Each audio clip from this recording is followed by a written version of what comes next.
So Mercedes 1, 2, 3, 4, I guess you could call it, for the Hungarian Grand Prix grid tomorrow on Sunday. Laurence, Edmondson, Lewis Hamilton, I guess we start with him. 90th pole position of what's already a pretty remarkable career. He looks like the guy to beat, not just tomorrow, but this season. How do you rate anyone's chances of beating him? Well, it seems like Valtteri Bottas is the only driver who can. Of course, he's in the same car. He's Hamilton's teammate in Mercedes, but today missed out by a tenth of a second. It's not much, but that's a lot at a circuit like this, because whoever starts first usually leads first into the first corner, and then it's very hard to overtake. So Valtteri's going to have to come up with something very special tomorrow if he's going to take the fight to Hamilton. And then behind that, it's almost like another league. You know, you've got Mercedes up there by themselves, and then you've got Racing Point, surprisingly, on the second row. Which kind of just shows how much Ferrari and Red Bull this weekend are struggling.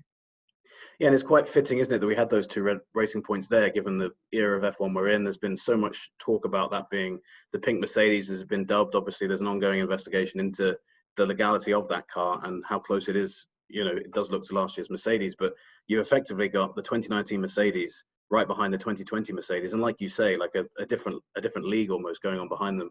This looks like a great chance for Racing Point tomorrow. That wasn't an accident, that pace today.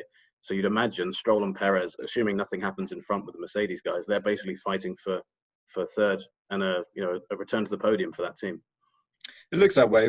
We've seen in the past sometimes cars are much better in qualifying than they are in the race, but that car actually looks like an all-rounder. It looks pretty good, and they have the advantage of starting on the medium compound tyre.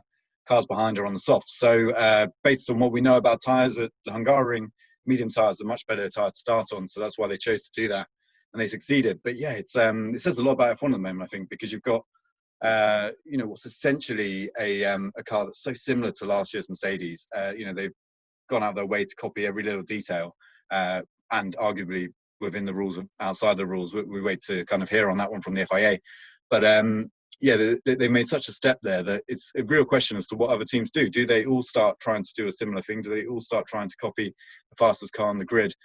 Because at the moment, Mercedes is in such a league of its own. What do you think tomorrow? Do you think there's any chance that we'll see the Ferraris and the Red Bull take the fight to Racing Point? I hope so, but I think, like you say, one of the key things there will be the Racing Point starting on that medium tyre. I've got to hand them credit, because we were kind of second-guessing that decision.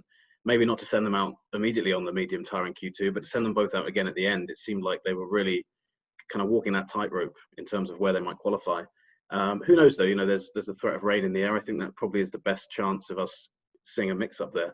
But I don't know about you, but we've been talking so much about Ferrari and how they've struggled this year, but Red Bull was really the standout kind of underperformer of the session there. You know, we came to Hungaroring thinking, this is going to be a chance for Red Bull to maybe push Mercedes again, maybe clip at the heels there, but they were behind Ferrari, and Verstappen was up there, but Albon didn't even make it through to Q3. So I think that was really the surprise, and it's hard to get excited about that car's pace. What do you think? You often look into the Friday pace. We didn't get that much this weekend for various reasons, but do you think there's been any glimpse that Red Bull might be able to take that fight to them, or that Ferrari might be able to take that fight to them? Not so much. I think everyone was looking at Red Bull's Friday pace and expecting there to be a lot in the locker. It looked like they were running lower engine modes and so on, but then when it came to it and everything was on the table in qualifying, the pace wasn't there. So that doesn't look good for tomorrow. And it's a real question mark, because, as you said, we came from Austria, which is a high-speed circuit, fast corners, and we knew those were going to suit the Mercedes. Then we came to the Hungaroring, and we're all expecting, low-speed corners. That's Red Bull kind of territory. They took pole position here last year. But that's all been completely gone out the window for Red Bull. So I think for them, it's really going to be damage limitation tomorrow. I think, they should have the pace to get back ahead of the Ferraris, but then, trying to catch down those racing points isn't going to be easy. And meanwhile, Mercedes, I think, are going to be in a race of their own at the front. Yeah. And while we're talking about Mercedes, another thing for them to be excited about is the pace of their junior driver, George Russell, who I guess will finish with another session where he's really, I guess, seen his stock rise. Some incredible laps there. Q1 was right at the top of the order. Q2 was right on the cusp of actually getting into Q3, which for Williams is pretty uncharted territory. He's looking better and better every weekend, isn't he? And it's almost a shame that we already know that there won't be this kind of driver controversy this year between, does Mercedes pick Bottas or does it pick Russell? Because Claire Williams, unsurprisingly, has said, hey, he's under contract with us until next year. But he's looking better and better every weekend. I mean, is that legit? And do you think he's finally getting the chance to actually show just how good he is after a pretty difficult rookie season right at the back of the field? Yeah, definitely. So it's his second 12th place grid position in a row. He got it in the wet in Austria, and everyone was very impressed with that.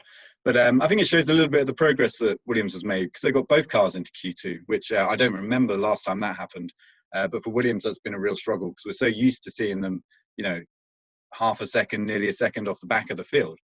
So yeah, it speaks a lot to the performance they made. But that's the thing about Russell that's really impressed me, is that he had all those races at the back of the field last year, and then when he finally gets a car that's good enough, he's getting the best from it. And okay, his teammates Nicholas Latifi, a rookie, didn't win F2 last year, came second in F2, so maybe we had kind of slightly different expectations for him compared to the guys that usually step up into F1. But Russell's doing everything that he can. But yeah, like you said, start of the weekend, we kicked it off with Russell saying for certain he'll be at Williams next year, which we think means Bottas is for certain at Mercedes next year. But yeah, Russell can only do one thing, and that's keep proving how good he is, and keep knocking on the door at Mercedes, and hopefully in a couple of years he'll be let in. Thanks for watching ESPN on YouTube, and for more sports highlights and analysis, be sure to download the ESPN app, and for premium content plus live streaming, make sure to subscribe to ESPN Player.